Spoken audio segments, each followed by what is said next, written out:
some studio magic to recover them. Okay, let's jump in. I got a little intro I'm going to do. This is called, by the way, Mining in the Foothills, because we're on the search for dialectic gold. Dialectic meaning dialogue. Gold as in good dialogue. Okay. Hello and welcome to the inaugural episode of Mining in the Foothills, where we are on the search for dialectic gold. I am Wes from Wally Opus, and my guest today is Rylan Cox, lead guitarist and a founding member of one of the most ambitious, most promising, and most badass rock and roll bands in southern Indiana, The Strangers.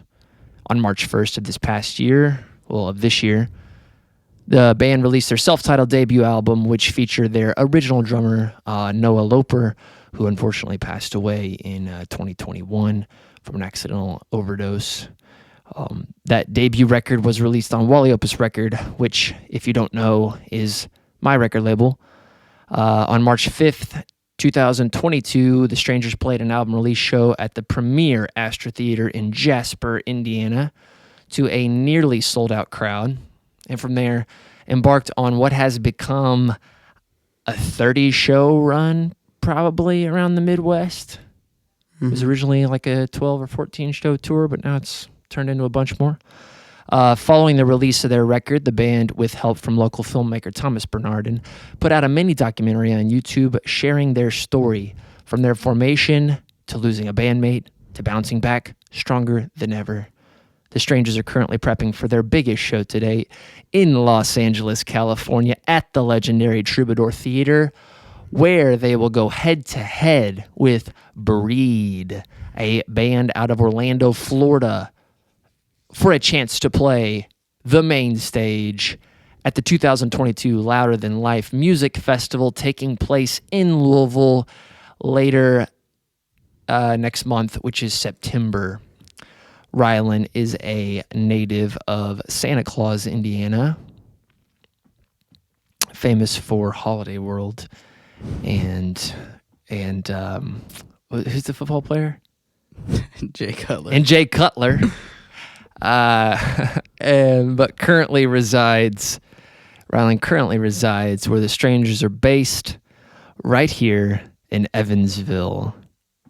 Okay, here we go. Thanks for doing this. You're my first guest. Yes, sir. Okay, so this podcast, my goal is to get a little bit of background on who you are, but the point of the bio is to kind of fill people in on who you are and what you've done. But this is more so, I want to talk about the work. Like, I want to talk about the music and the kind of the inside. And honestly, I've never talked about, like, having produced your record, I've never talked to you or any of the band really about the record in depth. You know what I mean? Like, yeah. we mentioned it, or like we spoke a little bit about it on the documentary, but that's not really like in depth. Brief, yeah. Yeah, it's brief. But before that, tell me a little bit about what's going on today. Not this day, but I mean like this time period. So overall with the music and like the music side of things, it's basically a lot of rehearsing. We always have had a show like for the past 6 months or so. Yep. So there's always been something to rehearse for or get a set list like put together and stuff like that. And not nearly as much time for just dicking around, jamming and writing and stuff. But we've also been in the process of doing both, trying to juggle both of those things. And so we've got, I don't know how many, but around, I would say over 5 like songs in the works there. A couple of that them are like how far percentage done? Like if like 80, 90. I mean, as 100. far we got the bare bones of most of the stuff, you know. For each of those songs, we got at least that, and then we've got some demos to do and some editing to do. As far as just making the songs better. So we've been playing those songs pretty much everywhere we go, seeing how it goes over and what we can do to please the people a little bit too, you know. Well, Teelan said it on the last podcast you guys were on, the Days Grim podcast, which I do recommend if anybody wants to learn more about you guys as a band. That's a good one to listen to. But Teelan said, like, you guys are really open as a band, as in you play even like unfinished or unfinalized music. I guess you've been doing that with Teelan ever since he pretty much joined the band, and you guys have been playing shows and you have new music. It's like you share it out publicly. And I noticed too, you guys go back and listen to each of your performances. You're like a comedian who records their set and then listens to it on the car ride home to see, you know. Yeah, if we can have any sort of recording or like people in the audience taking videos, that's always like highly appreciated. Just because we can see what it sounds like, I guess, from an outward perspective, and take a look back and see what we can do a little bit better. Yeah. And see what we did do good. Because, I mean, there's things in each performance that's a little bit different. And you think, oh, I want to do that all the time now. Like, I want to throw that lick in there all the time. So, just that kind of stuff. It's like watching game film for a sports team, like after the fact, you know? Yeah. Because like when you guys were here the other day before you before you did the live stream for the Battle of the Bands thing, you were listening back to your Jasper set from the Strassenfest or something that somebody else had recorded. But I guess like when you're up there, you probably aren't thinking tons. Like you're probably just playing, aren't you? Yeah, for the most part, yeah. And then when the song's over, that's freak out time. No, I'm just kidding. You know, it is a little bit weird. It's more of like just a vulnerable position to be in when you're not playing or you're not holding an instrument or something like that. You mean like between songs? Yeah. That's why we make a show a real show. And like that's the point. That's what we're striving for. I mean, we've got a long way to go in all aspects of things, but as far as a live show goes, it's like when I see a live show, I don't want to be like, okay, here's this song, and okay, here's this song after every song, you know, like the songs they're all coming from somewhere, right? And we're putting the pieces together. So it's like, why should that change from song to song? It should just be like almost a continuous sort of like an album, you know? Yeah.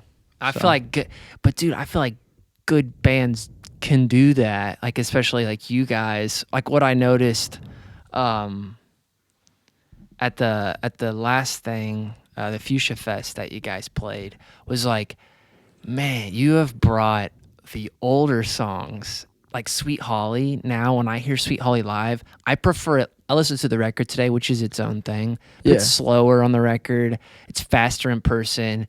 There's so much more going on from start to finish on the record or on the live performance. And I think, like you said, you know, you have a long way to go. And I know when you guys were here, you were talking about Greta Van Fleet's live performance, their live show, how they have pyrotechnics and like all this crazy shit going on. But like, I would think the prerequisite for any development of the show itself is the music. Like, for sure. Is the music great? Are the performers all great? And I feel like from a music perspective, you guys are fucking getting there. You know what I mean? You're starting to get, like, I heard Atlas of the Dog say that, like, we need to do more stuff like that, the between the songs, like the connecting songs through music. It's like a keeping the last song going into the next song, that like whatever that is, the transitions. It keeps people engaged, and it feels Like, do you guys rehearse all that?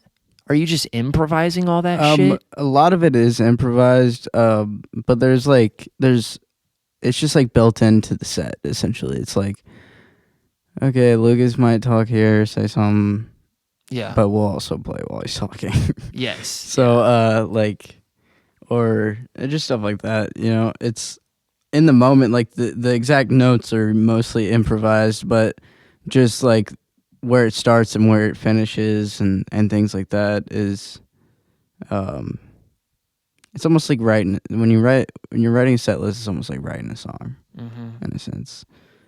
You have to a beginning, do those, a middle, and an end. Yeah, you have to have those pieces because there's so much emptiness, you know, and that's something that we found a long time ago. Like, it's something we've always wanted to do is make it more cohesive, the entire performance itself, and make it a real show.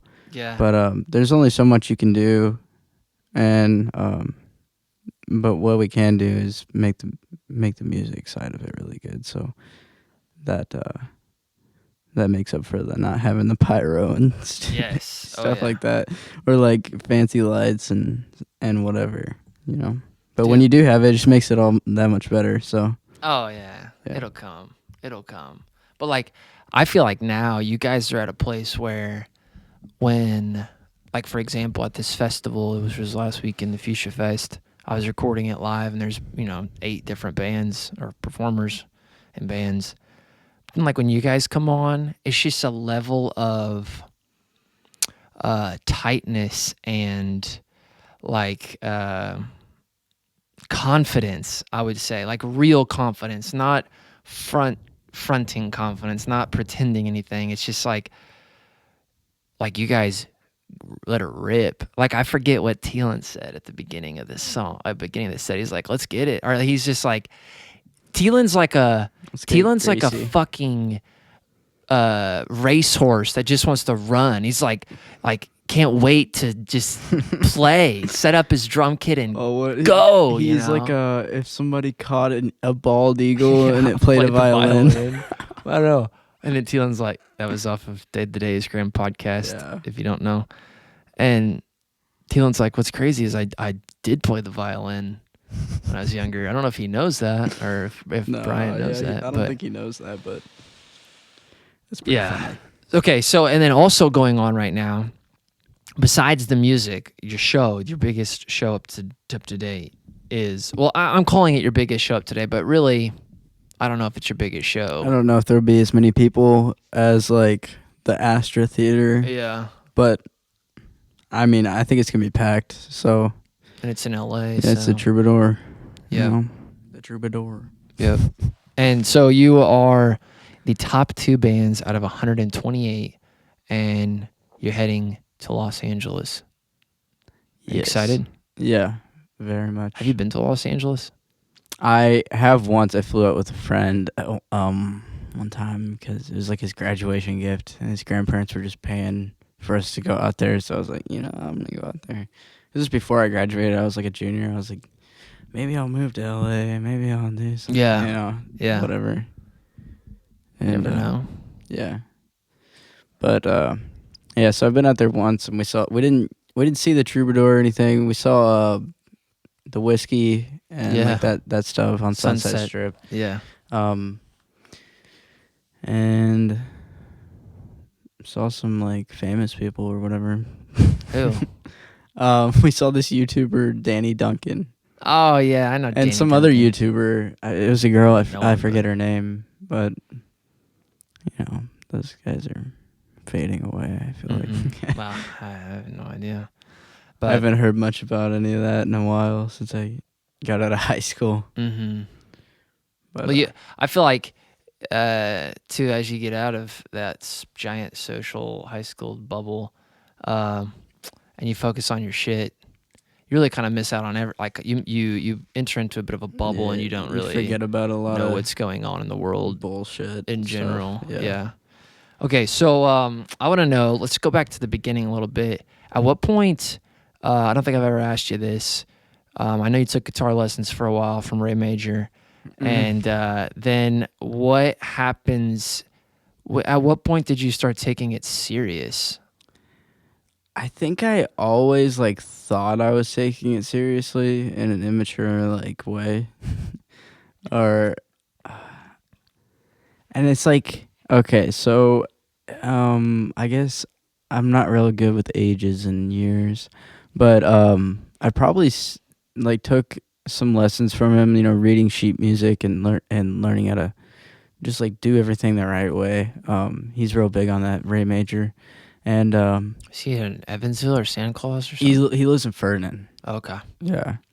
Sorry, I just exposed him, but Oh, yeah. hey. You didn't say his address. Yeah, but he's from Ferdinand, and he's real into the folk stuff, blues music and all that, and like that's what I was kind of taught, and that's what I was into anyway. Like, Did he teach you how to read music? yeah, I didn't get very far, but Did you already forget how? I can still read it, but not like I don't sight read anymore. Yeah. And I think when I was younger, maybe I was just memorizing it anyway. Yeah, I think about that. Maybe Yeah. I was, or maybe I was reading it. I don't know, cause like I went, well, whatever. But Yeah. but so after that, I guess it was like a 2-3 year thing, maybe.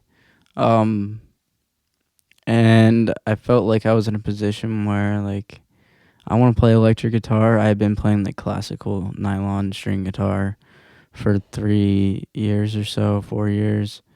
And of course just screwed around on random stuff before that when I didn't really know what I was doing, and I was just picking at the guitar and stuff at like, I don't know, I was probably 5 or something. 4. Really? Yeah, Holy just like shit. I get this like one memory. Like I don't have very many. When you say picking, I'm thinking that you are holding it correctly and you're like playing notes in sequence. And Yeah, like so were you actually doing that? I at don't that know age? that I was doing that at like 4, Okay. Yeah. but I definitely was just like obsessed with the thing at that point. And then like once you get into school, it's like there's nobody who plays music. There's nothing really musical about the experience of school. Little Not in room Santa for Claus anyway. creativity. I mean, we can write a book and say whatever you want, and Mhm. and they'll print it or whatever. But I always thought that like art class and music class, like I really liked those teachers that I had, because it was like that was my time of day where I was like, okay, this is recess. Or Yeah. I can breathe or yourself. something. Yeah. But so like the teachers are great and whatever, but it's just like the curriculum and all that stuff. It's just like there was nothing there that really would get anybody interested or necessarily have that much creative freedom. And then just having friends, like playing sports, gets you out of the habit of like what you think you want to do. You know what I mean? You start forgetting about that stuff. But even at age 5, you already loved the guitar, even if you didn't really still know how to play. Yeah, I've got this like one memory of like waking up at like the crack of dawn, right? And just getting in my closet. And I feel like when I think of this memory, I just imagine myself as a baby. It's so weird, man. But like there's this like guitar or like ukulele, like this mini guitar in my closet. And like my parents swear they don't remember this, but like I just remember running into their room and like waking them up and everything with that. And that's just it. Like that's just the memory. And like most of my memories from like a really young age have something to do with like that, like with the guitar or something. It's just a weird thing. But yeah, so I'll be like, I guess second grade, I play guitar. I play guitar on the talent show. Played what I was taught, what I knew. Was that Instead of going- other people's music? Yeah, Cover I was songs? playing like just like beginner songs type, like even first grade, like Twinkle Twinkle Little Star, Yeah, and whatever I could the basics. do. Which I did more than that at that point. It's just like I read the sheet music and I did what I was supposed to do, and that was like first grade. And then I remember, which is funny because we're good friends now, but James Warney, Yeah.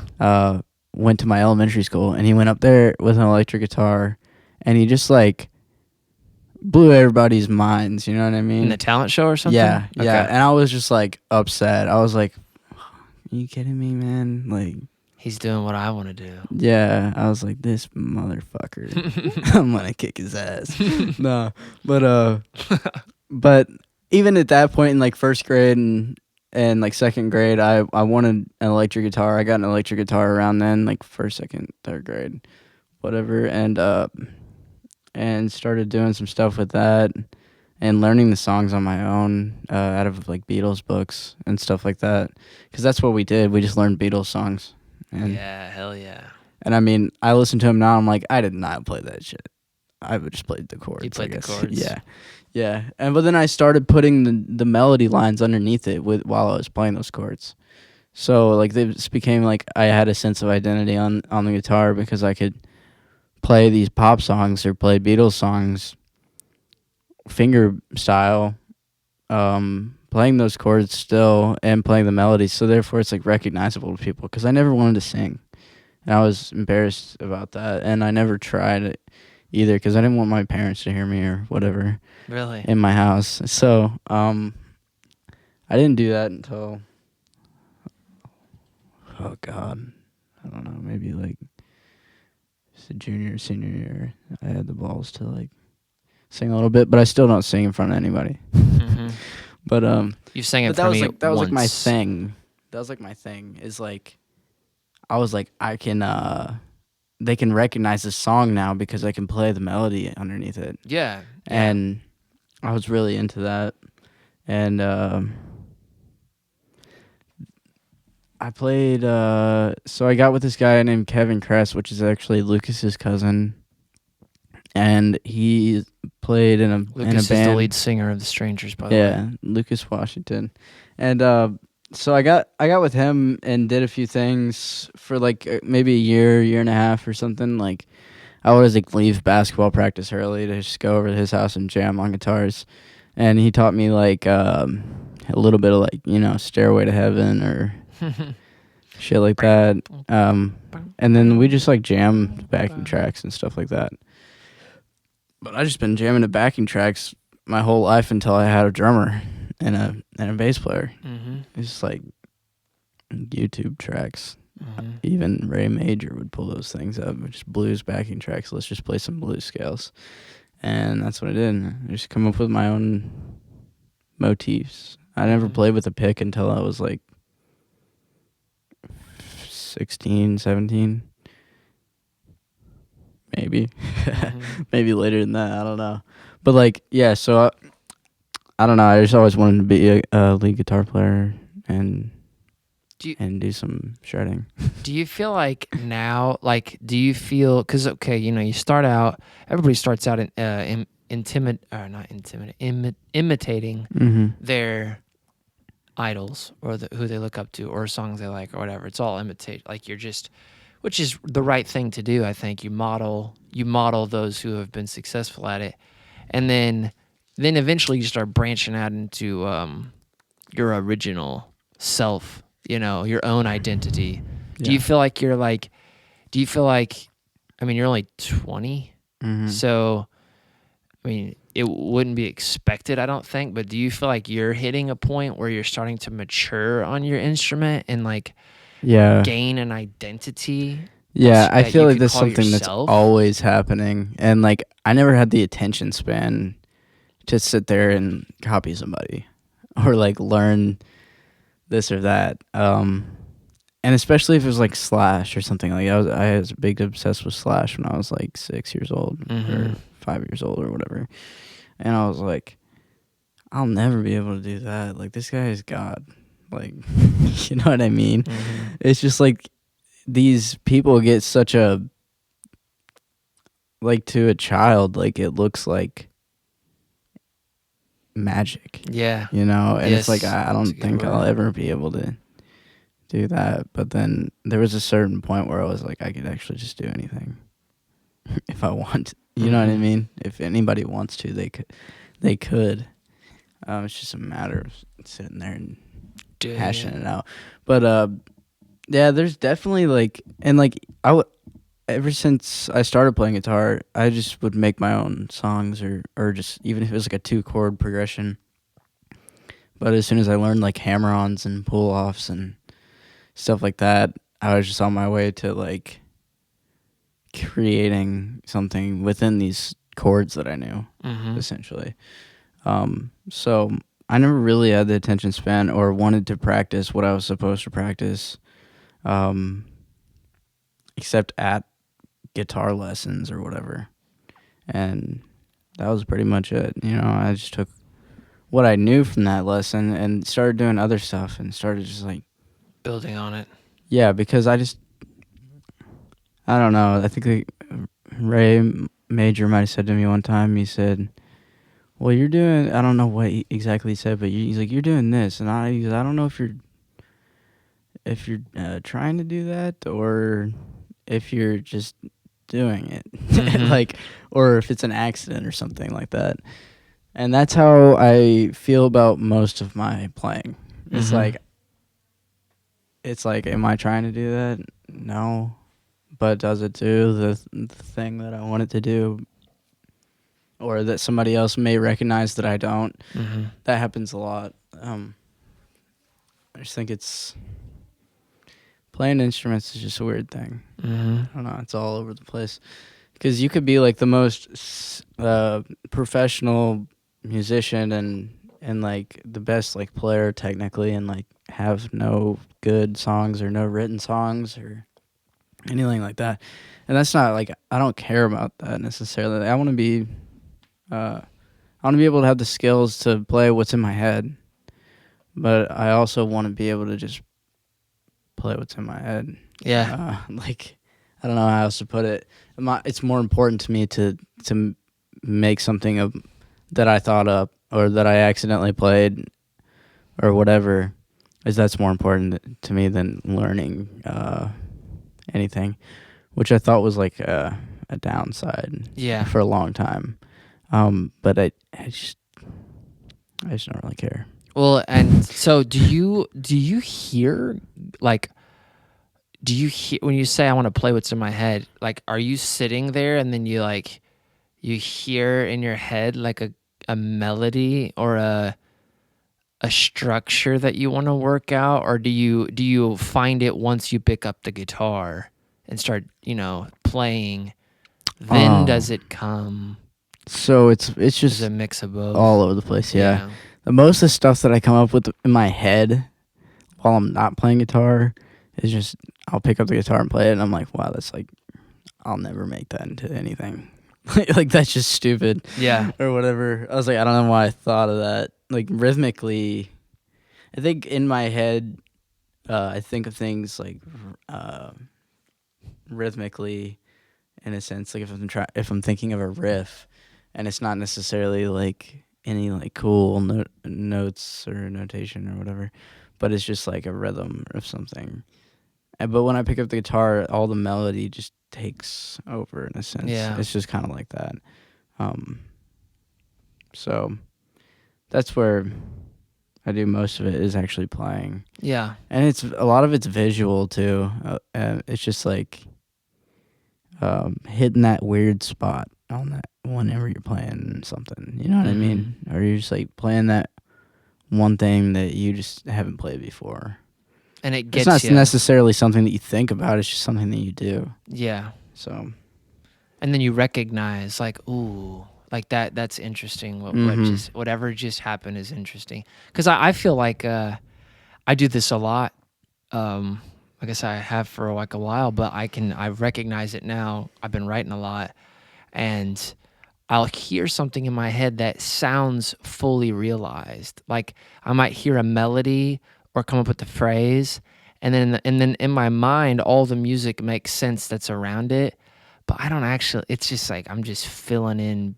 My imagination's just filling in gaps. Because then when I sit down to write it, it doesn't work out like I thought. I'm like, God, that isn't even the right time. Like that's not even the right rhythm. It's like in your head it might sound really cool, and then you lay it out, and it's like it's something totally different. Or you just scrap it, like you said. Yeah, yeah.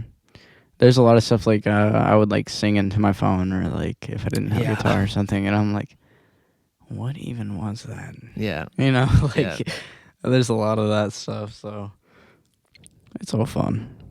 So let's pivot. Let's go to the first record. The first record, 8 songs, was made. I remember you were sitting right where you're sitting now, probably on the same carpet. I don't even know, but like this room was pretty empty. There was really nothing down here. And then we had the discussion after Noah passed away and decided we're going to use his tracks and rebuild what is going to become the Strangers' debut album. Teelan wasn't in the picture yet, so there was no other real option at the moment other than just moving ahead with what we had. But what do you remember about making the record in the beginning? Like, what do you remember what it was like? Were you excited? Were you nervous? Did you even think about it? Like, do you remember anything? It was like autopilot. Yeah. A lot of it. It's just like the timing of it all. It's like you think you're ready to do something or whatever after someone passes away, or something that happens to someone that's close to you, somebody you love, and it's just a strange thing. Yeah. A lot of it, like I remember a lot of it. Like once we get talking about it, you know, I'll remember some stuff, but like a lot of it's just like this washed out like section of time, you know? Yeah.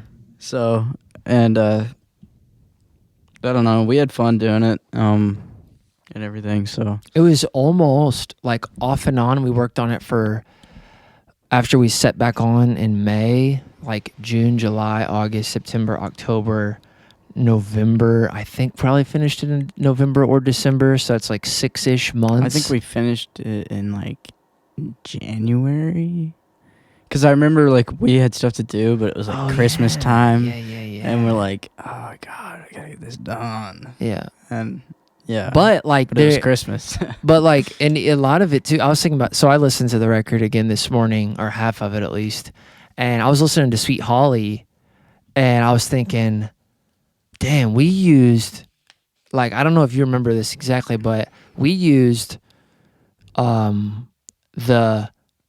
what was kind of like I don't even really call that a demo though. Like I don't even think, so we had 2 demo sessions with Noah. This would have been in 2020, I think. It's all fucking running together for me too. But there was a time period where you were living in Newburgh at your grandma's place. Yeah. And it was between the time that she listed it for sale and sold it, which was a great opportunity to record stuff because we needed a house. And everything. It was a nice place too. Yeah. In a quiet neighborhood. So thanks for until all we that, started Carlina. playing. Yeah, we appreciate that though. But we set up there and tracked the first round of demos, a lot of which was used for several of the songs on the album, all of them except Sweet Holly, because then Sweet Holly, we came back after Christmas. We did this before Christmas, then we came back after Christmas and recorded, so we recorded Sweet Holly, and then we did some other stuff like and the Dad Gad. Yeah, we did some other just acoustic stuff with you. But the Sweet Holly session, I'll never forget because of the energy that was in the room. It was kind of the first time that I had experienced like a flow state, like where you forget about time and you forget about yourself. You experience this synergy, this flow state. Among a group of musicians. I wasn't playing an instrument, but I had a notepad, and as you guys were working out the structure of Sweet Holly, which you had a bunch of pieces for, but it wasn't put together yet, totally, and we had the pieces kind of written out, and it's like, okay, you're gonna do this, then you're gonna do this, and then it was kind of like cueing different parts when stuff's gonna happen. And I think that day we ended up recording 3 takes of Sweet Holly, and then I don't know if I've told you all of this, but like, it's a little behind the scenes. I spliced together 2 drum takes of Sweet Holly, 2 like a good ending and a good beginning, splice those together, and then it fit with everything else that you guys were doing. Like, we kept the original bass, original lead guitar, which it was just one guitar at the time, and then the only things we added after the fact were vocals, additional guitar. The only guitar we put in there after the fact was Telecaster. Nah, we put, I think it Stratocaster. was like an acoustic in the... We put an Oh, acoustic. okay. We yeah, added Strat and acoustic, but like not actually in the process of overdubbing everything for the album. right. Because this was like, what, you said January? Yeah, this would have been 2021? like 6 months before. Okay, yeah. And then, yeah, I remember that was really quick. We just came up with that. Really fast. Those guitar parts. It was lightning. Came up with those guitar parts like a week before that or something, and then we just threw it together. Noah was like learning his drum part as we were Recording it, as you were like showing the guitar parts and stuff. Yeah. But I then mean, that's only how if- most of that stuff went, and like that's how most of that stuff went. Yeah. It's really kind of spontaneous type stuff, because like a lot of it, like there's parts that don't necessarily even like fit together, and it's just at the time I was like that we wrote some of those songs, I was like 17 or something like that. Yeah. So like, and that for those songs to come out like 3.5 years later, 4 years later almost. Yeah, so that's crazy. Well, I can already hear now, dude, like comparing your album to what is now the records that you guys are, or the songs that you guys are playing at your live shows. I mean, dude, the new songs are like, they reflect who you are. Because I even feel like when we put out the record, I'm like, this is the best recordings that we've made to date, but like it didn't quite still up to that point, which probably happens with a lot of musicians. It's like, by the time the record comes out, you're like, I'm already on to like this, and this. Halfway through the next one. Yes, or yeah. whatever. And the sound has changed. At Your least you think musically you is are, yeah. developed. Yeah. Everything's kind of taken, moved forward a bit. But yeah. So we came down here. I remember showing you guys. I want to say it was Fear Your Lies. Might have been one of the first ones that we jumped on, and I played it out of the monitors. Blasted it out of the monitors, and we sat around and listened to it. And I think that confirmed that it was either that or Dead and Days. It confirmed that like we could do this. Like this is something that we could do. Like produce tracks over top of the drums. Yeah. Work through the vocals. Get some, like finish the songs that you guys started. Yeah. I think that. Looking back now, I know that there was some talk about like, well, maybe we should bring in like another drummer or this and that. But I'm really glad that we ended up not doing that just for that record. Because like that's a time period. It's sealed. It's enclosed. And to me, it feels like that's that. And I feel like you guys, especially after the album's released, the benefit show for Noah that was in Santa Claus, after all that happened, I really feel like now you guys are onto a new chapter. You're a new band. Yeah, it just has to be. I mean, fortunately and unfortunately at the same time, it's like it's great and everything, but it's hard to. It's sometimes hard to be excited about things like you think like dream come true type shit. Like even the Troubadour, it's like. I'm so like internally conflicted, but it's I'm just never gonna stop. Yeah, I don't think anybody plans on doing that. Because like whenever Noah passed away, I was like, all the more reason to just keep going. I don't think I ever saw that as a. Well, I guess we're just gonna put our instruments down or something. Yeah. Or even find like a whole group of new people. Like That's not the Strangers, really. Yeah. Yeah. Yeah, I agree. It would have been a different band.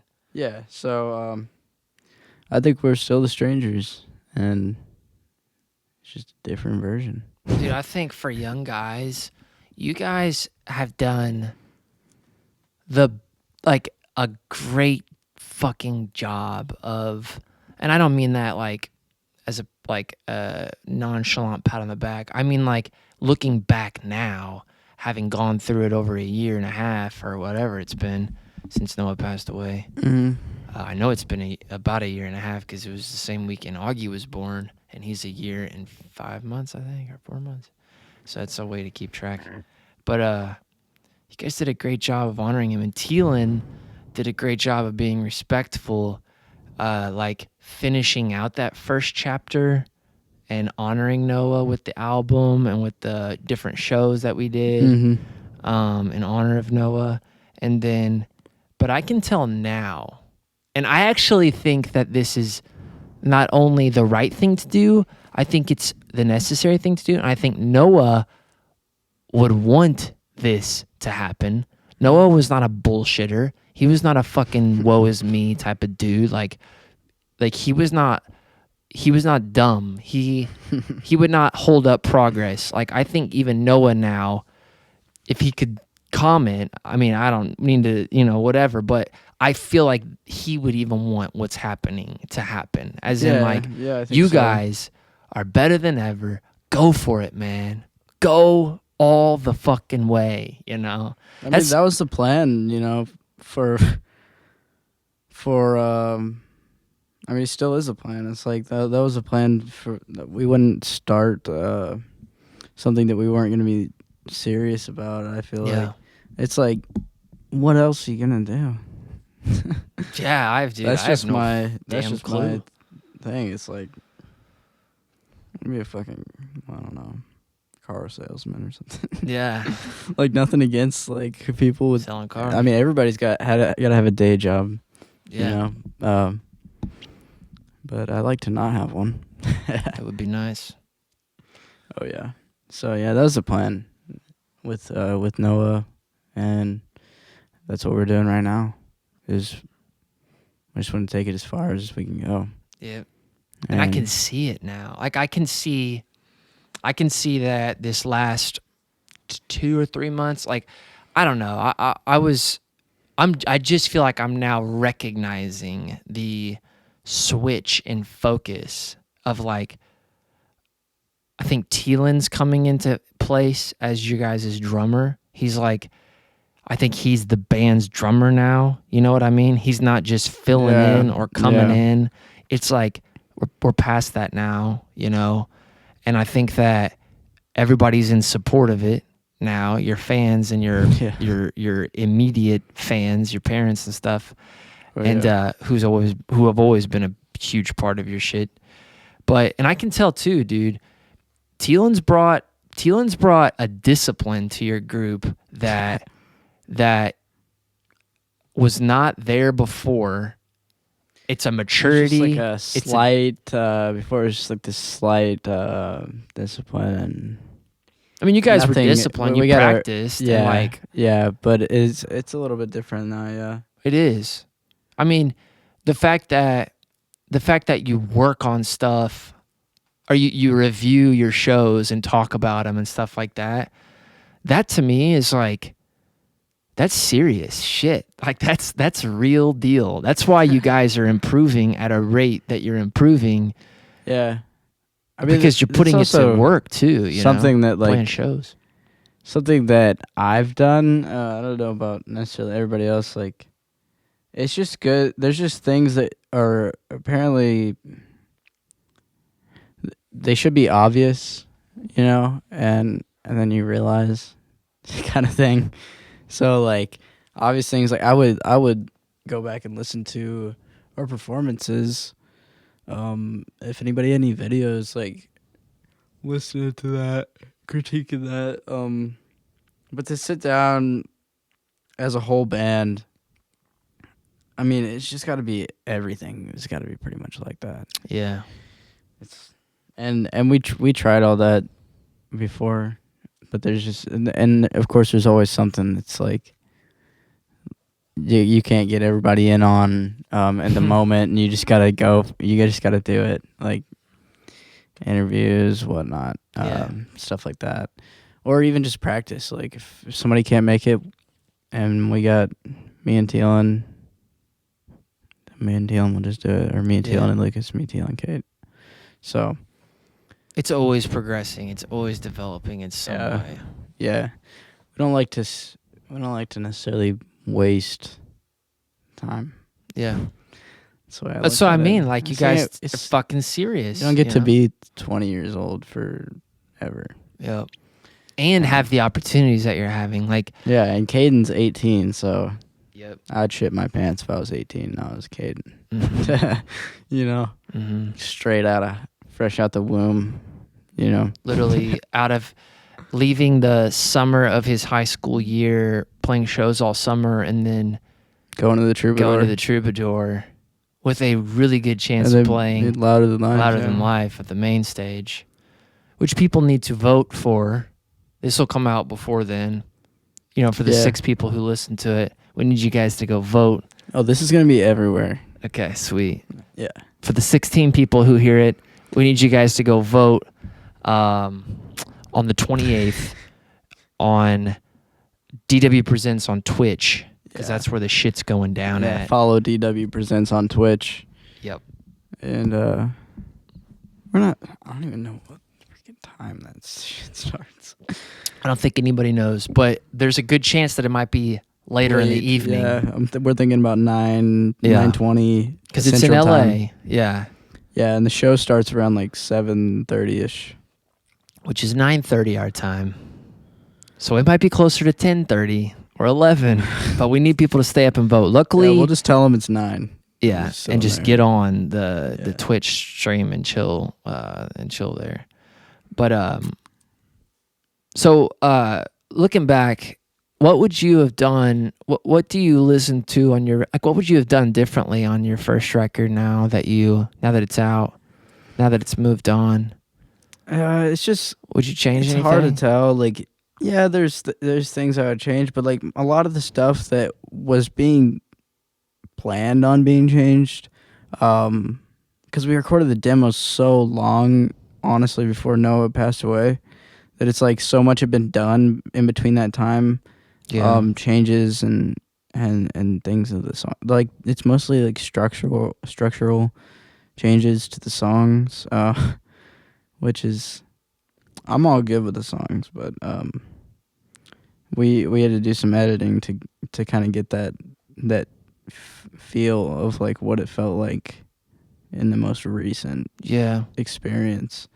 Well, because I feel like now, knowing you guys taught me so much about recording just via experience, but then now when the idea of tracking a new song with you guys, if it, like, I'm just saying, like, the idea of it, I feel like it'd be so much different, not only because we have a real drummer, but because we have control over everything. Like back then, or it's like everything is a lot more. The songwriting is intentional. Yeah.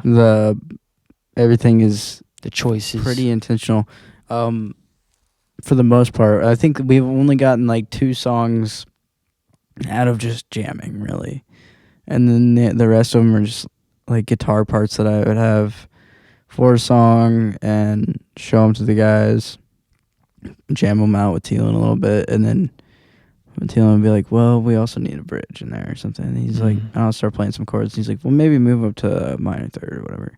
And then we have a bridge, so it's just like that work. Even when it's already planned out, there's just this, from all angles, like input, and just, it makes it like this thing. Yeah. So, I mean, before that, it's either nothing or it's just me playing guitar, So, do you write in solitude and bring your ideas to the party? If that makes sense. To the session. A lot of stuff comes from that. Of like so sitting much. alone and you're Yeah. like playing at night by yourself or Yeah. something. And then there's stuff like Electric Love where that was just like totally out of nowhere. Like I don't even know where that damn song came from. Mhm. Like, and it's crazy because it's like one of my favorites, and it's such a weird thing. Mhm. It's a weird song. It's kind of quirky, but it's also like emotional. Yeah. So The chorus hits. yeah, too. and yeah, those riffs just came. Caden had a bass part, and I just started playing drums. You know. Oh, was that where And that then we originated? just- Yeah. And then I'm just doing like the weird thing over it Yeah. that I don't know where it came from, but whatever. And that's the thing. It's like I wonder where a lot of stuff comes from. I think it's just already sitting out there in the universe, Dude, in the I think field, so and you just too, man. accept the shit. Like everything is already existing. I think so too. Yeah, everything's already there. It's just you got to receive it in a sense. So I think and if you got 4 receivers in a room, then yes, you can really do some receiving. yes, I agree. But yeah. So the song we call we call it like C sharp, or The Way I See It right now. It's my favorite song. That one was just also pretty much out of nowhere. But I kind of know where stuff comes from. Like it comes from in that sense. Like it's like you have these ideas and you start playing something else like months and months later, and you're like, oh, I'm playing that song right now. Oh, that kind of sounds like if I could even put this part of this song into my song right here, and it would just go, you know? So stuff like that. But yeah, there's just a lot of it where I don't even know where it comes from. But a lot of it is just jamming, and like the first album is like I was just trying to come up with rock and roll music. Yeah. And it's pretty obvious. Yeah. but people like it for the most part. I get nothing but positive responses from it, you know. Other than some assholes would be like, well, maybe if you guys had a better like producer or something, because they don't even know what happened. And I'm like, yeah, actually, you're a fucking asshole. But whatever. Yeah. So Well, and I actually think that, because I mean, I've heard it too about production quality and stuff, but I think like we had two choices: choose quality and then like erase the meaning of it, or follow the meaning and like the soul of the music, which was originally with Noah. Mhm. Honor that, stay true to like who you guys were, and you know, like what had happened. That felt like the right thing to do, even if the record isn't as clean and as perfect. It's like, but because a lot of it you could tell. I was listening to it today. I'm like, this just sounds like some guys are fucking going off in a room, you know? Like, when I listen to the Dead and Days solo, I'm like, Jesus, that one still gets me. Like, I really, really like that solo. Mhm. But it just feels like it's in the moment, it's live. It feels like you guys are all together. It's like once you put those headphones on and it's just like playing with him again, you know? Yeah. In a sense, I mean, obviously it's a bit different, but all the tempo changes and bullshit that he was doing, like, and we weren't playing to any click tracks or anything, so it's like all that stuff is like I'm locked in with it because it's just like that's what we've done forever. 'Cause we didn't have anything, we didn't have any in-ears or a mixer or nothing. It was in the room, dude. Yeah, nothing. So I'm cool with all like the tempo changes and stuff, but like live, it's like we can really we've really honed it in. So it's like really cohesive, and it's a little bit more. There's a little bit more booty in there. It's booty music, as Dylan would say. Yeah, dude. I mean, dude, C sharp major or minor is a C sharp, whatever. Yeah, you can call it The Way I See It. The Way I See It is that song. It's so the rhythm.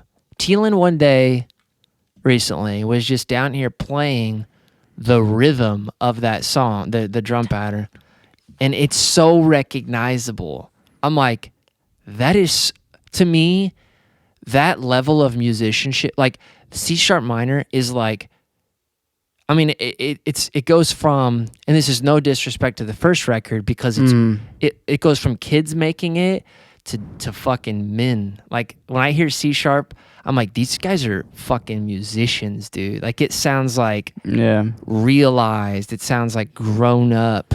I feel like It's the first good. record had the opportunity, like, or had the chance to be sort of like that. I mean, Yeah, we never planned on doing anything with those demos. I know. Just listening to them. We were just practicing. Yeah, you know. You had never heard yourself on a record or on recording. Yeah, we never other than recorded an iPhone. anything. Yeah, up to that point. So, and I mean, we were gonna start recording, like, what was it, the next month?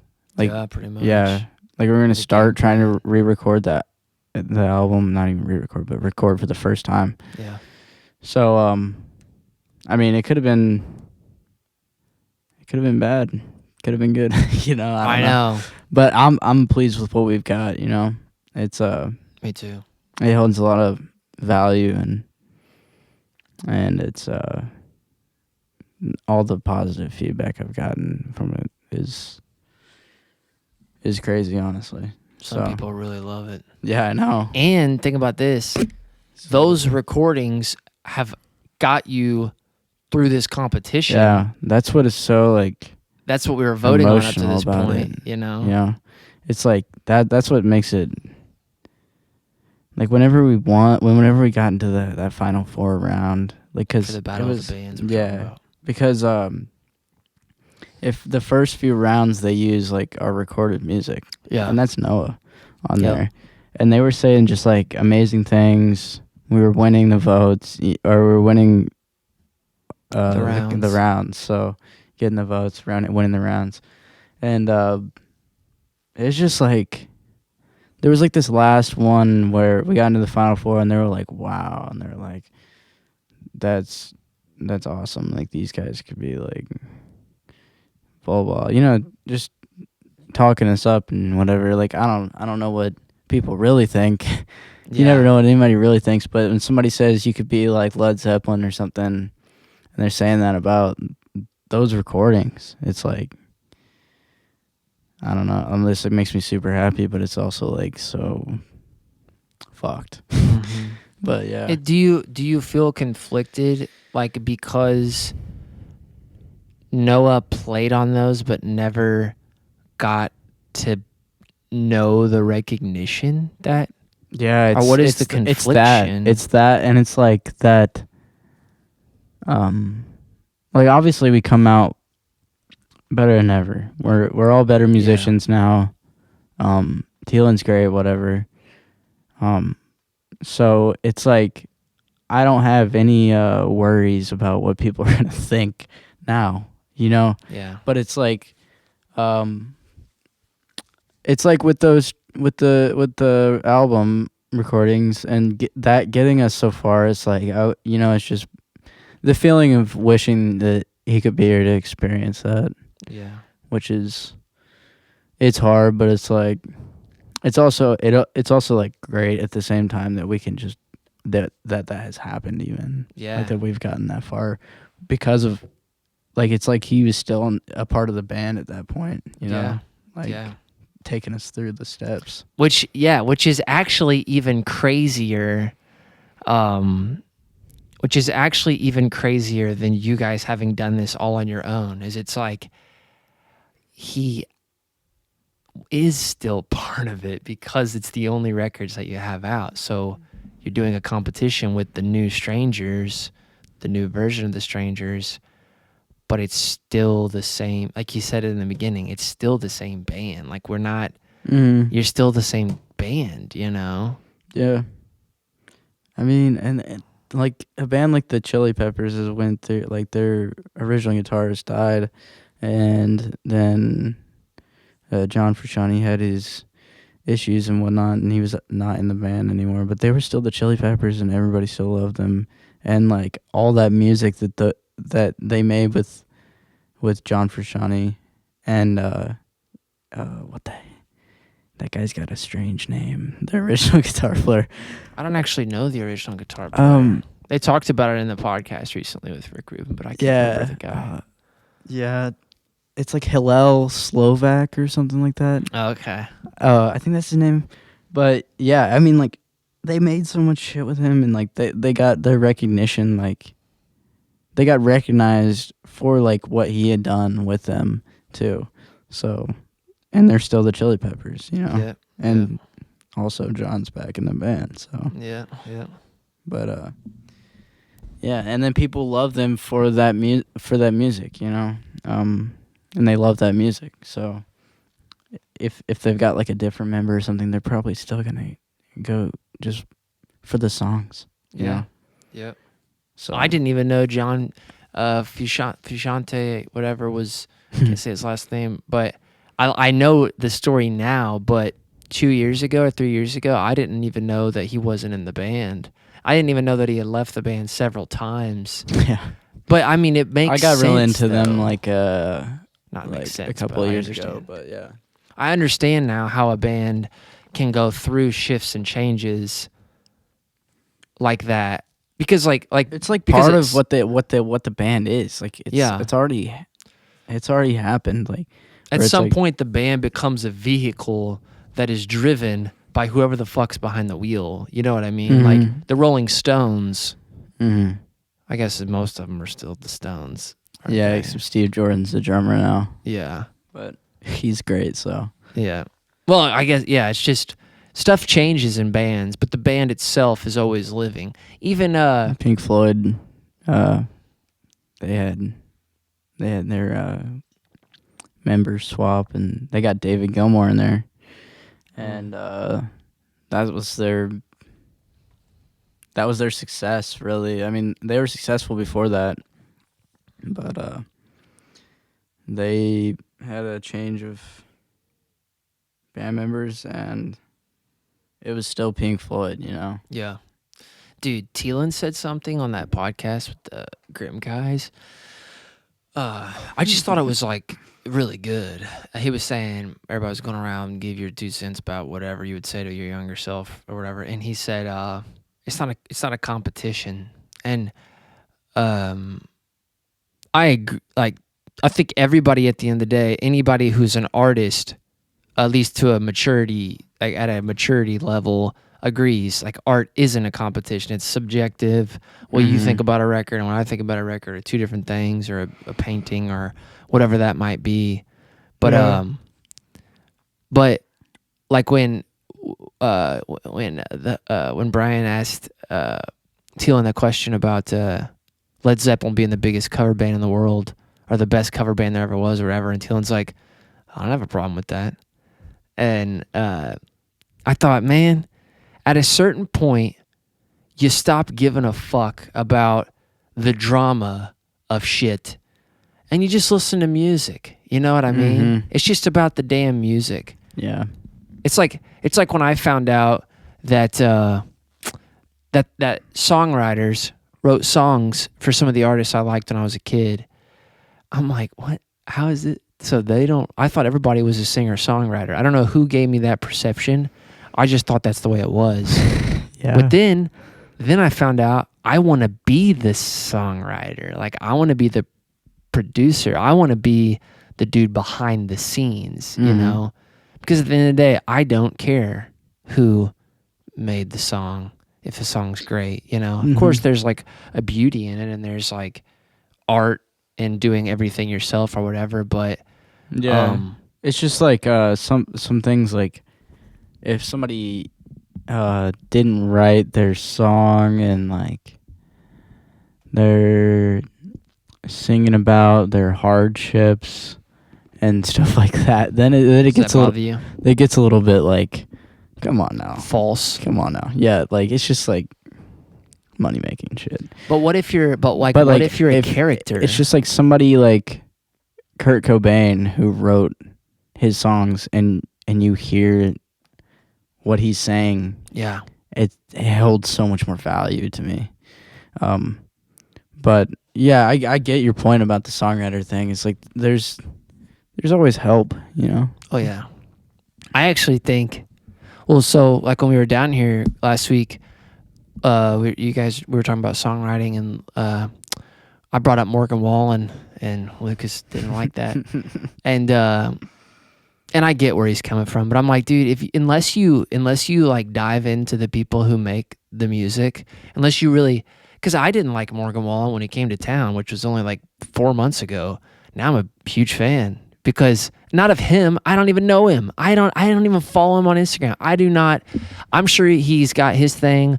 He's also probably cool. Some people think he's a dick. I don't even care. If I met him, I would treat him like I'm treating you right now. It's just like a brand new start to whoever he is. But when I hear his music, I know who Joey Moy is. You know, I know who Hardy is, who writes some of his music. I know I've looked into a lot of the songwriters who are a part of his project.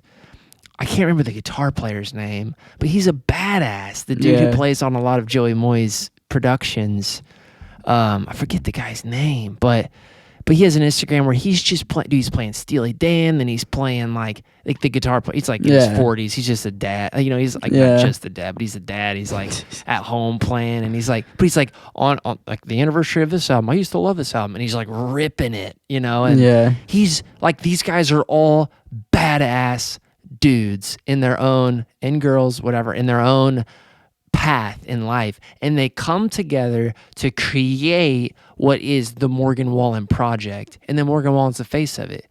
At the end of the day, that's what it is. You know, like you can hate, like people can hate on him or the fact that that's the case, but it's like, what's wrong with it? Like, what's wrong? Like, it's like a bunch of people working on a movie. You know, it's the final thing is like what I'm appreciating in the process of it, you know, all bullshit aside. I don't care what he says, you know, or what the dude does in public or whatever.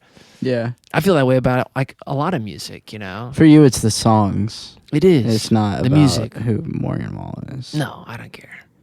Yeah. And it's like that with all artists. Like I guess I do care if he's a racist, but other than that. Yeah, I mean, other than that, I don't care. Whatever, yeah. But, yeah. That's like the only thing is, I mean, there's probably lots of racist people out there that people don't even know.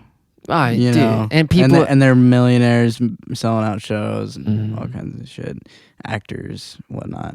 I mean, freaking half of Hollywood's like producers are rapists and shit like that. So. Well, and like people like him, like people like Morgan Wallen, or people who are in the public eye, they're under a microscope. And I'm not defending racism or defending his stance on shit, but I'm just saying people, like, a lot of people probably say shit that he said. I don't even know what the fuck he said, but a lot of people probably say shit like that, and it never gets heard because they're not being filmed or under a microscope or drunk and famous, you know, like, so like when that shit happens, I'm like, yeah, that sucks. But like even Michael Jackson, like I know that dude did a lot of fucked up shit, but like supposedly. Supposedly, but when I listen to like Can't Stop Till You Get Enough, or like, dude, when I listen to his music, I don't sit there and think about what I don't he did. think about that either. I think about, holy shit, this guy is like nuts. Yes, like, dude, it's insane. Nobody told because of also the people who worked on it. If people have said that, or somebody who worked closely with Michael Jackson, he's like look at like paintings and just Bruce Swedien, and he has like orgasms over it. Like, oh no, that's totally not Bruce Swedien. No, he's talking about Michael Jackson. Like, he look at these paintings and like have Michael would have orgasms. That orgasmic experience. Gee whiz. Because of this like visual art. I don't know, man. Like, I have no idea. I think it's kind of cool, honestly. It's like, wow, you're really that deep in it, man. Like, that's what I would think too. So sensitive or something. It's like a child almost in a way. Like it's like seeing something for the first time. It's like in your life you get you get in this autopilot mode where it's like, yeah, whatever. Right. Or like you infer everything. Yeah, and you don't even like. I mean, you look at the trees and you think, what? It's true. Right? Yeah. But then when you're on mushrooms or something, you're like, oh my God, it looks like the structure of a brain, like a nerve system. And that's what like it is as far as I can remember and what I can tell by watching children. Yeah. Like they've got this openness to everything. It's new. Yeah. It's like when my son August wakes up in the morning and comes out of his room and he sees me. He's like, "Hi, Dada," and it's like, "Hey, buddy." He's like, "Fuck, it's good to see you." Yeah, that's the look on his face. It's like, "Hi." Like, can you? It's like a dog, Yeah. But then, I'm such a dick a lot of time. Not a dick. I'm just, you get in your ways, and then, Chloe walks in. I'm like, "Hey, I'm still washing dishes or something, or whatever." It's not new. It's not like Augie where he's pumped up and his brain or whatever. Yeah. But I thought you were going to talk about Bruce Swedeen, who was Michael's engineer for a long time. Mm-hmm. Well, he worked close with Quincy Jones for a long time. He was a big Full Sail proponent, so he would come down and give speeches at Full Sail. I heard him give a couple speeches when I was a student there, but he has what's called like some kind of synthesis or something where like he hears sounds but sees it in color. So like he might hear like a frequency range that's purple or green or blue or yellow. Like it's like his brain thinks of it as, it's like a rare thing. I've looked at it before, but it's like a thing. I don't know, but I get that's what he had. I get shapes, and I think that's like a thing with musicians too. It's like certain tonalities have certain words or like colors or. Oh yeah, it's like trying to fucking explain. Yeah, and like dance to architecture. If you can get to the point where you're like in it, like you're really in it, and you can see that, or you can like have that visual experience, almost like transcending to a different place of just like sonic like space. Yeah, it's like just what the sound does to you. It's like a different plane, like it's a different area. Yeah, a plane is probably good. You can like enter a different like area of existence once you like are out of this place and in something that is like all in sound. It's like last or night. Energy. It's just like energy. Yeah, in a way. Yeah, like last night we were.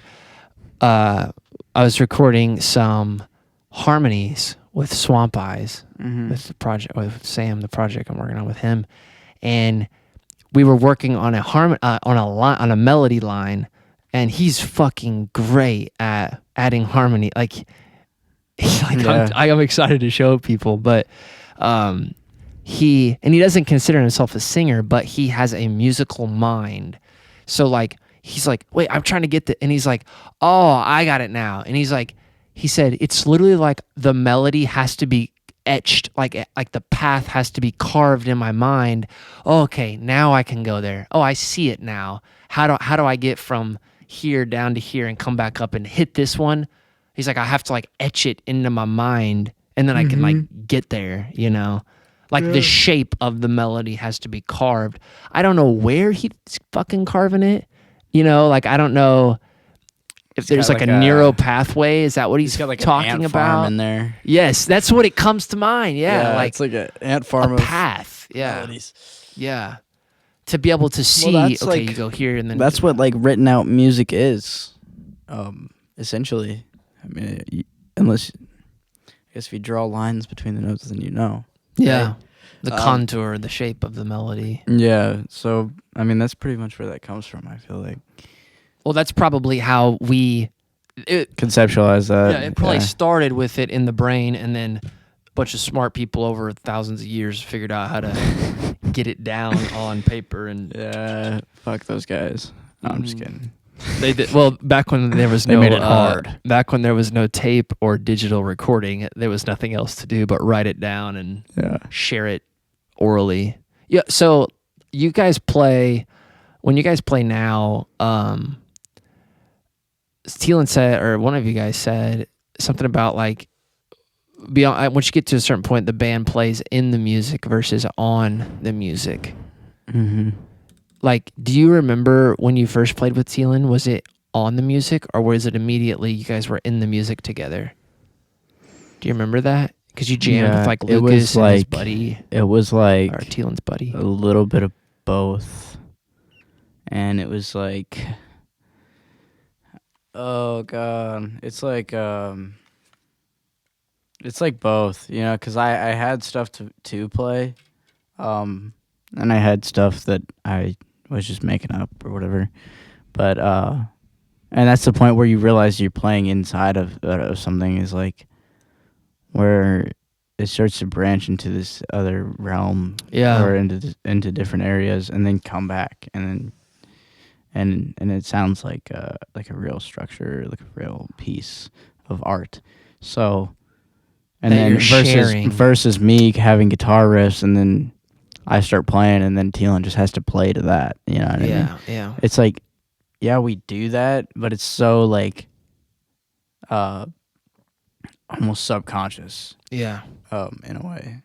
So it feels subconscious now. Like, yeah. And I think subconscious is the state. And it's not you always. be in. It's not always that way, or will be that way, because like, it's just like sometimes you're in a place, like it's just the right time. Yeah, it's you're off or whatever. Yeah. Or the venue sucks. You can't hear. Yeah. You can't hear yourself or something, but yeah, all that little stuff helps you get to that place. So. All right, you want to wrap this up in a sec? Yes, sir. Okay, before you go, I'm going to rifle off. This is called Don't Think, Just Act. I'm going to rifle off some names. I'm really good and bad at that. Some terms, some names, some ideas, and you tell me the first thing that comes to mind. Just a word. Okay. Ray major. Legend. C sharp minor. Spontaneous. I call that hit record. Dead and Dazed solo. Lose your fucking mind. Gibson. Oh god. Depends on the years. No, it's good. I love them. Wally. Opus records, studio, podcast, anything. Drums. Heart, like a heartbeat. Sweet. Or something. Idol. This is a tough one because I almost said American Idol for no fucking reason. Yeah, I American thought Idol. Of American Idol. American Idol. Sweet. Yeah. Freaking. Any of those guys who write like scores for like movies and films, like. Sweet. Holy shit, man! Like, I only know the famous ones: John Williams, Hans Zimmer. Yeah. What's the other one who wrote the Lord of the Rings? I studied him in college, but I this forgot. To me. Huh? I said, "Don't do this to me." Yeah, I don't know. Okay. Next word: sparkle. Jimmy Page. Goat. He's the goat, man. Goat. Yeah. Last Black one. magic. Last one. Best band mom. Marby. Oh yeah. I don't think you're gonna get away with anything for the rest of your life without Marby being, a part of it. Yeah. Yeah. She's in it for the long run. Marby's great. Okay, so shout out to Marby, and give me one band or artist or writer or musician or somebody in music that you are super interested in right now and that you're studying or like listening to. Who's got you right now? Or like over the last month or Zeppelin always has me. Elmore James. Who's that? He's I was playing him in the basement the other night. Okay. He's like a slide blues player. He plays slide guitar a lot of the time. This is what he's known for, is being like the the slide player that you Okay. want, you know. Sweet. But and I'm really big into it. So like I've got like these 6-month things or like a year long even where it's like I may bounce off of this person every once in a while, but I always just come back. And it's George Harrison. Oh shit. Yeah. Cool. Holy shit, man. He's my guy. Sweet. Yeah. Good old George. Awesome. All right. Any closing remarks other than you need people to vote on Sunday, August the 28th Yes. at 9 o'clock? Yeah, 9 Central probably. Get on there and vote. We'll put the instructions on our Instagram. I got 2 followers right now, Wally Opus and Wes Luttrell, both me following I started Instagram this morning for the podcast. For the podcast. Any closing remarks? I don't know. Man. Just live like you're gonna die tomorrow or something like that. Yeah. Except don't do things that maybe would cause you to die quicker. Today, yeah. But dude, I was last night. I don't mean to sound grim because I actually don't think it is, but I learned this from Derek Sivers, the guy who founded CD Baby. He's the distribution center now, or the service now. But he sold it. But he's an author, and I've heard him on some podcasts. He's a great thinker, in my opinion. But he said like he has this practice where he envisions the worst case scenario so that like he really is never shocked if stuff goes wrong. Yeah. So like I know people like that. Yeah, but it doesn't. He does it in a non-grim, depressed way. It's almost like no. It's like I have like the worst thing that could happen, and I'm still gonna keep my composure. That's what it reminds me of. I feel like that's like a anxiety thing. Well, it's probably I know like a lot of people with anxiety that do that. Well, they're like I just expect the worst, so it's not that bad. But this is what I'm saying. You It's know? like an opposite. It's like a cure to anxiety is to accept that the bad could happen. It's like, okay, whatever. Yeah. Because, so like last night, I laid August down to bed and I don't think he can understand me, but he probably understands my energy. You know, he can feel where I'm coming from. But I was saying to him, I'm like, you know, if this was it, if this was the last time I got to put you to bed, it's been so great. Like you've been a fucking great son. And every time I do something like that, even saying it right now, it feels like it's kind of grim. Like it feels like it's like, Jesus Christ, what? I mean, is it that big of a deal? But it's like, you don't have a fucking idea. You have no clue what's going to go down today, you know? Yeah, and it's weird that I was kind of wondering, like, how you go about that. Because, I mean, I guess you're one of the only people I could relate to. You're at an age where I could still relate to you and still talk about things. But you also have a kid and a wife. And I'm like, that's just crazy to me. You know what I mean? That's like so far out for me. Or like seems so like probably should be nuts. Yeah. Like at this point, you got a lot of shit you got to do. Yeah, for sure. Yeah. But I think too, dude, it all happens. You're scaring me. No, I think it all happens. I think it all happens as it should, or as it's you know in good time. Because like I'm at a place where I can have a kid and support it, and my wife's a supportive partner, and like we can have a house, and I can have a studio, and people pay to use it, and like I have cool fucking bands that I work with, you know. But it wasn't when I was 20. Oh my God. I was you're way beyond, in my opinion. Well, we would probably have hung out back then, but like you're way more advanced in your music and in like your focus towards your career and because I think when I was 20, I think I was going to Full Sail. I think I was my first year at Full Sail, and I was making music by myself. And you know, and people would say that would be like really focused. You know, you're going to school. Yeah, I was dead serious about it, but I also smoked a lot of weed and like didn't know what I was doing. Well, yeah. Yeah, which I mean, you know, a lot of that stuff never ends to a degree, but you just change your life around it. You don't smoke when you wake up, you know. that type of shit. You get better. When you're 28 and you have a better. kid. You get better. Yeah, when you're kids, you got to get a fucking breakfast, or change diapers. You can't smoke a bowl right away. But anyway. But yeah, I mean, I think you just figure it all out, man. And you make the kid a part of it. Well, it's just nuts, man. When August was in Chloe's belly, which I say he went, his first concert was at the amphitheater when you guys played at the amphitheater. Yeah. Noah was still in the band. And then Rockport too. Yeah, he would have been at Rockport. He would have been at that one. He's been a part of like almost every session I've ever had down here. At some point, he like makes an appearance. He was at the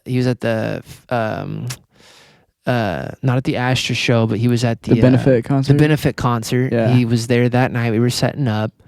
Like and Lucas said that one time, like, man, August is gonna grow up, like people are gonna think he's so cool because he kind of like has all this access to music. And I'm like, but August isn't gonna know any different. He's probably gonna think everybody has a studio in their basement. Or everybody until a knows certain people. point, yeah. Everybody knows people who play rock music, or Yeah. But he might not. Yeah, you give wonder a about. fuck, Yeah, you wonder about that kind of stuff a little bit. At least I wonder for him a little bit. Yeah.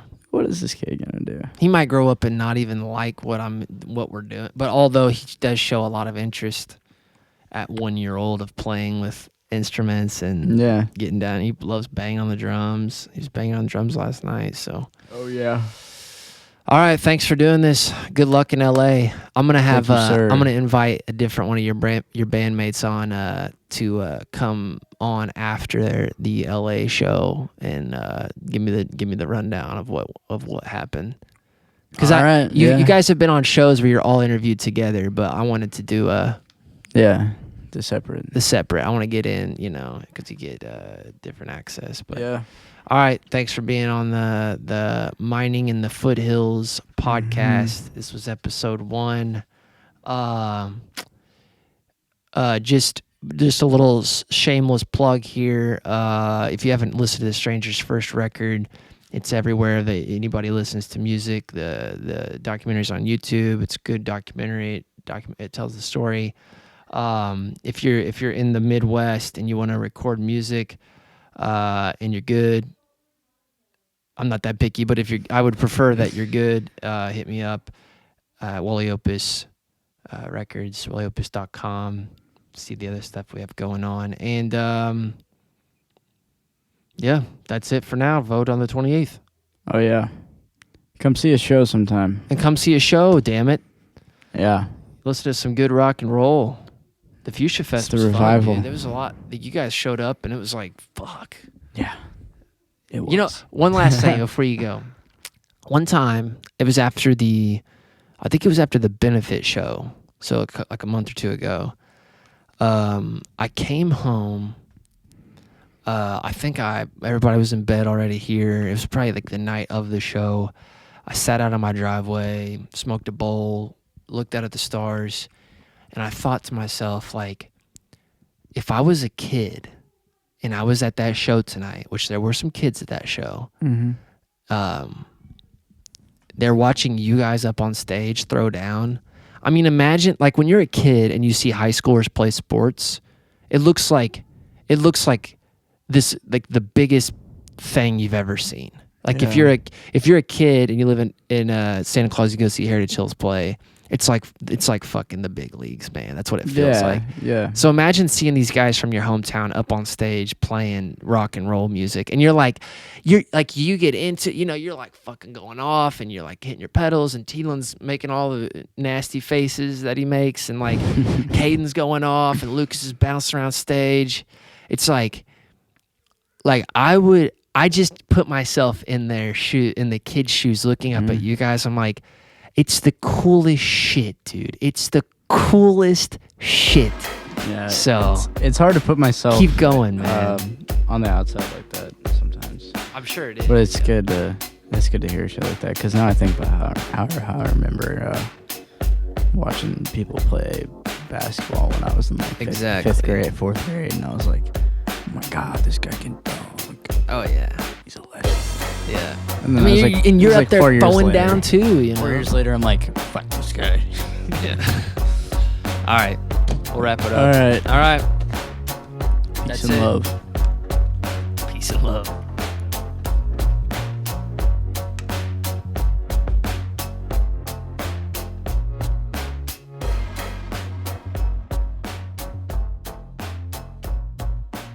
Hey, thanks for listening to the podcast today.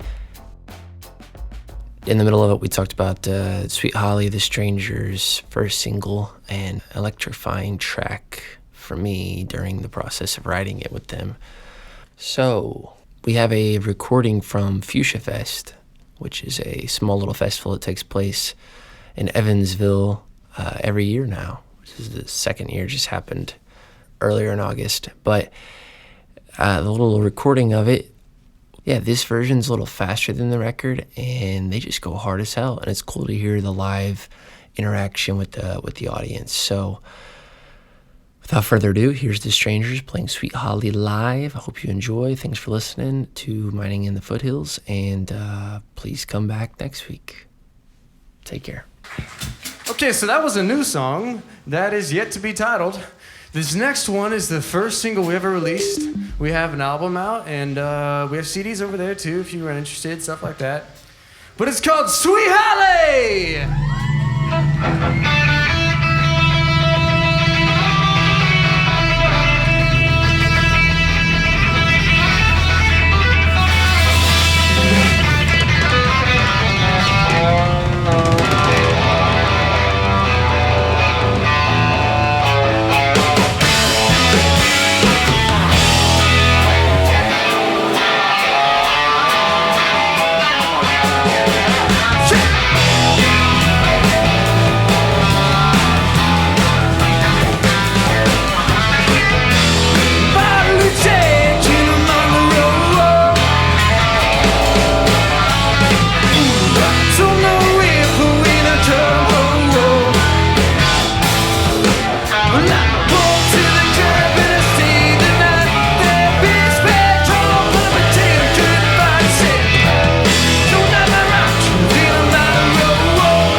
Clap your hands.